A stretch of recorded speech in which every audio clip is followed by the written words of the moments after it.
Yes, y'all. Right, where are we at? Earthrise and that, yeah? Do you still need me to intro the War for Cybertron trilogy? I think we get it by now, right? We know all its moves. But check it out, somewhere beneath the now familiar noise of the weapons and the exploding and the filth lies a brand new little something huge called Commander Class. Not that one. Not now, Cyberverse, not that one. Yes, indeed, the new and enlarged Commander Class debuted last year with Siege Jetfire, standing somewhere between Leader and Supreme, and honestly it felt like a bit of a shaky start, because Jetfire seemed exciting. The idea of a massive Toon-style jet sky fireman sounds pretty dope, but ultimately it's just a big bloke, innit? I mean, it's fine, but there is such a thing as too many accessories. We get it. God. So I'll admit I was a little bit skeptical when they said the next one was going to be Sky Lynx. Because, forgive me, but I kind of thought we'd seen the last of Sky Lynx. I felt like his surprise inclusion in Combine Awards was Hasbro throwing him a last hurrah farewell party. And the whole Sky Range shtick-tuation did kind of feed into the idea that Sky Lynx is the kind of guy that you have to find something for him to do. Because how can a creature as freaky and far-fetched as friggin' Sky Lynx possibly survive in the post-millennium darkest timeline without tacked-on gimmickry or a team of helpers? Turns out he can't survive. He can flourish! Oh my god.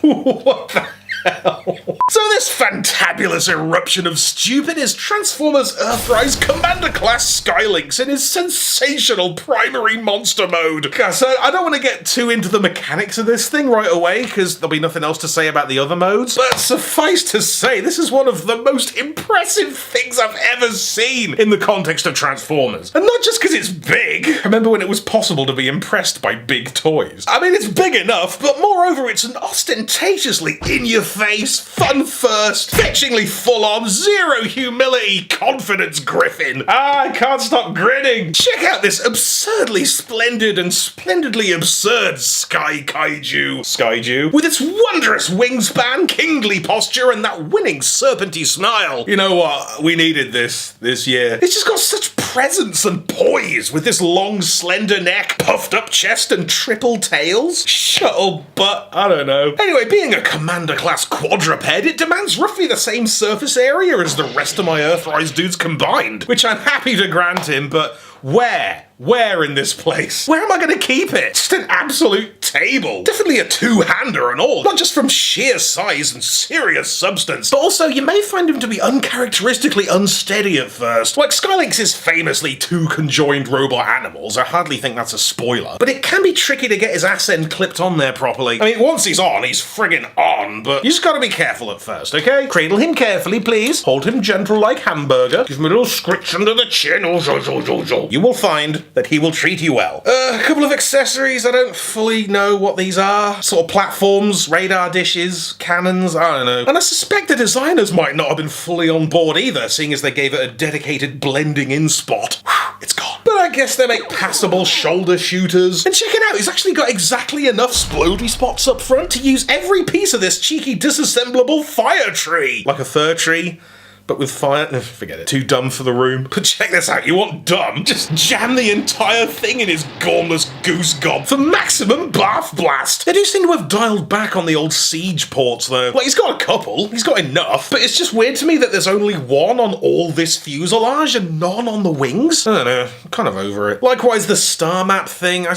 Who cares at this point? Hexagony. Should I have been cutting these out? I don't care. As if Sky Lynx even needs accessories and paperwork when he's already over here being the weirdest thing ever in the dopest way possible. Isn't that enough? Just the sheer charismatic abandon of this thing really brings home the unlikeliness of the original Sky Lynx toy even ending up in the Transformers toy line to begin with. Because he truly is the original obvious outlier, the most conspicuous not from Takara nonconformist. I mean, how do we get from Optimus Prime to this? I think that's my favourite thing about Sky Lynx, because whatever you do with him, he's always going to have that feel of just being some random-ass toy that Hasbro decided to throw in with the assortment 30-something years ago. It's kind of a robot, right? Product. That's the game, what are you going to do? He just is, and will always be, in the parlance of our times, some whole other shit.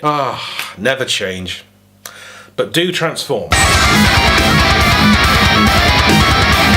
Anyway, Anyway, to bisect the big beastie, you just unclip it at the front, sort out some giblets, and Bob's your menagerie. Now, full honesty, the parts are clearly less than the whole. That is, they are fun as a pair, but they just don't quite have the same animal magnetisme. Like, the Bird Boy's definitely a downgrade with these dumb little Pathetto legs. And I do like this cat thing, but it really feels incomplete. It just kind of plateaus and stops. God, imagine being not as cool as the most amazing thing ever. What a travesty. So get a load of this enormous astro egret. Oh, Sky Lynx, why are you this? Just a glorious, garish white and golden goose, fully bringing the flair with those signature gilded auto badges. Why does he have those? Why is it only him that ever gets to have those? What is this, Year of the Horse? Face is disarmingly dashing with that carefree crockerbird smile, but the windows do mildly bother me. Like, is it eyes or a visor? Eyes or visor? Like, are they all actively ocular? Is it just these two or just the middle one? Where do I look? Wings are fiercely flappy with mad multi-hinge motion. Love these wonderful blue extendo feathers, but I'm not crazy about how they extend. Like, I get that this big, ugly, empty groove is physically necessary, but it doesn't look any good, and it simply must affect his flappage.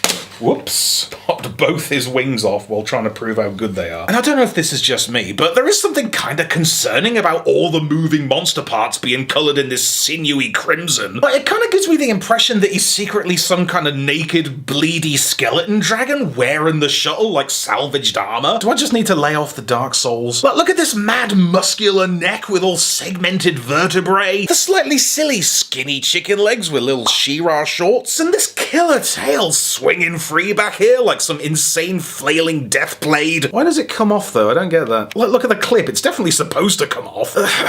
Why? But look, whatever this avian aerial ace is supposed to be, it's a wonderfully realised and superbly styling Cosmo Cormorant, a magnificent mecha magpie, one extreme emu, a kick-ass cassery, I got loads of these, one glorious gosling, a booster rooster, like a bone marrow sparrow, wing commander, like Commander class, like the video game Wing Commander, wing like a bird's wing. Yeah. Simply swanderful. And on the other paw is this giant lion thing. Or lynx, I'm assuming. Oh, please tell me they're not just called Sky and Lynx. Now this big blue bozo always felt kind of secondary to me, but okay, he's alright. Just a silly robot space panther with a giant golden face and a cocky popped collar. Really feels more like a Power Rangers thing. Like some kind of landlocked animal-themed aircraft carrier bounding out the mist with a belly full of spaceships. I am kind of living for it though. It's certainly a solid slab of cybercat with some hearty heft and good strong deep colours. Look at that blue. Whew. But being the legs of the operation, it is clearly all about the stompers. Like, he's got these big daft paws with like roller tread toe beans, and these gigantic hip rotators are mightily manoeuvrable and honkingly chonky. Not sure where I'm at with the knees though. Like, I get that they're anatomically accurate backward pointing feline pouncy paws, but it's just a little weird that he's got two sets of knees and they all go that way. I do quite like these cheeky outward shoulders though, and I do enjoy a good loud ratchet. Jaws are actually a tiny bit terrifying. Like, these teeth just come off like dispassionate deadly points on a jagged metal maw with a nightmarish bite. Not totally sure what these under-chin blaster things are supposed to be. Let's say they're thematic. Shuttles and that, right? Bit of a weird ass end as well. Like, he's got two tails and one gigantic cat cloaca with a convenient entry door. You can actually hook up a pretty sweet slide between the bum flap and the belly ramp, which is also available for sinister supervillain entrances and or Thundercats hideout mode. So the animodes are individually pretty fun, but it's fair to say they work better as a whole. Like, everything the cat can do, the combined thing can still do, while also having wings and a dragon head. And call me ignorant, but does Sky Lynx just not make any sense as a character? Or like as an organism? Are the bird thing and the lion thing different guys? Different beings? Are they teaming up? Are they a couple? Or is it like one creature that can divide itself? I think the answer is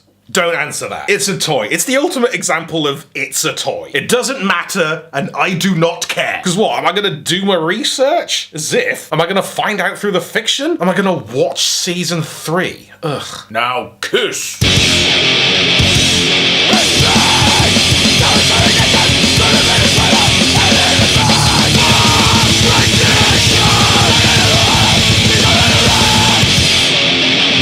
So to get to the vehicle mode and the vehicle mode, you just collapse them down until they're boring now. But you know your boy loves a shuttle, and God, this one's a treat. It's just everything. It's large and chunky and weighty. It's got little wheels. The detailing's delectably show-offy. Boosters are blasting. Tail fin's gigantic. Cockpit's great, if a little pointy. Oh, it's cosmic. Gotta say though, the wings are a little bit wibbly. On the wibbly side. Like they're all joints all in a row. And the only things holding them there are these tiny catches, which are truly pathetic. And check out this loading bay. I love this. Like, you got these gorgeous slender doors, which theatrically open out to reveal this single weapon pod. Definitely worth 2 dedicated parts. But come on, it's still great. It's so joyfully nerdy and righteously resplendent with the golden detailing, the actual vintage NASA logo. God knows that was a surprise. And check out that name tag. Magnificence. He knows. And then you got this other thing that goes under there, and it's really, really under there. It's literally just a platform. Just a blocky-ass, bland-ass travel slab that's 100% in service of the shuttle, full submission, total bottom, with nothing of its own going on. Oh, 'cause it's lying down. So, I mean, it's got a lot of wheels, I guess, in a weirdly back-heavy sort of way. Like, those powerful paw treads end up way the hell back here. But that's okay, because it turns out they're completely for show. And the actual wheels are just underneath. I'm fine with it. Robots in disguise. And it does actually roll extremely well, so I guess it does the thing that it's for. Doot-de-doot-de-doo. Ooh, the full-size fake-out underside doot-de-doo. How utilitarian. I don't know, though. I don't feel like it really cashes in on the Power Puma's heavy-duty industrial potential. I mean, the original one was motorized, so that at least gave it some action, some joie de vivre, but this just feels like packed away mode. It's the most boring thing that Sky Lynx does. But that's okay too, because this bit alone has like 3 other things it can do that are way better than this, such as...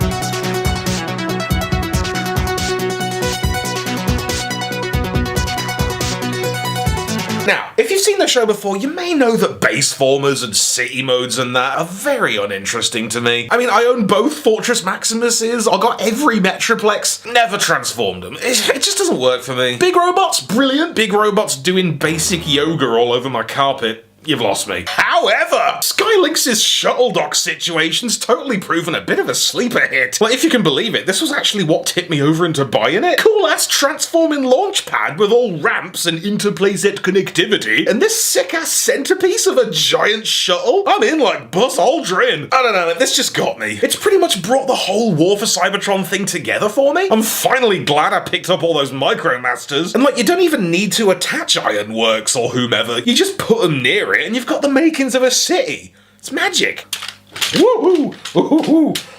So it's clearly the cat thing doing all the work here. The shuttle just kind of stays the same and perches precariously on this shallow but dedicated booster base. Shallow but dedicated, that's my new Tinder bio. And there is something about this that really pulls off a certain sense of scale and impressiveness. It's crammed with neat details, like these massive fans and all pistons and cheeky treads for that potentially portable illusion. Ah, shit. Legs are still wildly visible, but it doesn't have to be a whole thing. They make decent little towers for like radar arrays and gun emplacements and adorable battle stations. And check it out, you got this little garage storage area where some Micromasters can chill out. Is it garage storage or garage storage? And I love this heinously steep ramp where they can really get to work loading up that single weapon pod. I love this. But he doesn't necessarily need to do this, but it still doesn't feel like forced gimmickry. I don't get that same vibe that I did with Combiner Wars, like, better jam another mode in there so he's got something to do. It feels like an organic bonus mode that just happens to fit in with the base theme play scheme. Maybe it's because it doesn't just look like a bloke sitting a bit weird, or maybe it is merely the presence of a shuttle. But this is the most fun I've ever had with a base mode. Oh god. It's happened. I like base modes now. Well, so, goddamn, Earthrise Sky Lynx is putting on a clinic. This thing has, in the most minor way possible, actually kind of changed my world a little bit. This is the figure that made Earthrise make sense. It made base modes in general make sense. It made Sky Lynx on his own terms make sense, in as much as that's possible. Because it doesn't matter who he is, what he means, how he works, whether he fits in. He's too beautiful to fit in. He's designed not to fit in. He's designed to be a great toy. He's a playset, he's 3 different monster modes, he's a spaceship, and a whole heart full of magnificence. So cheers for watching, please do subscribe and smash me a like, and in a world full of Starscreams, be a Sky Lynx.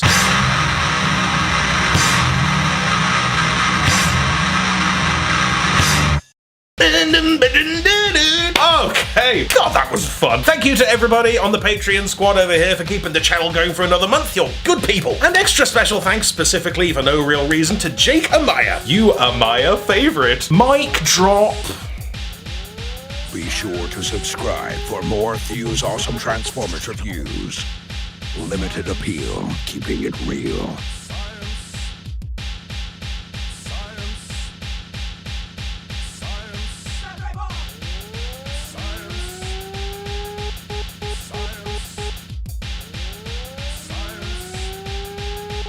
Science.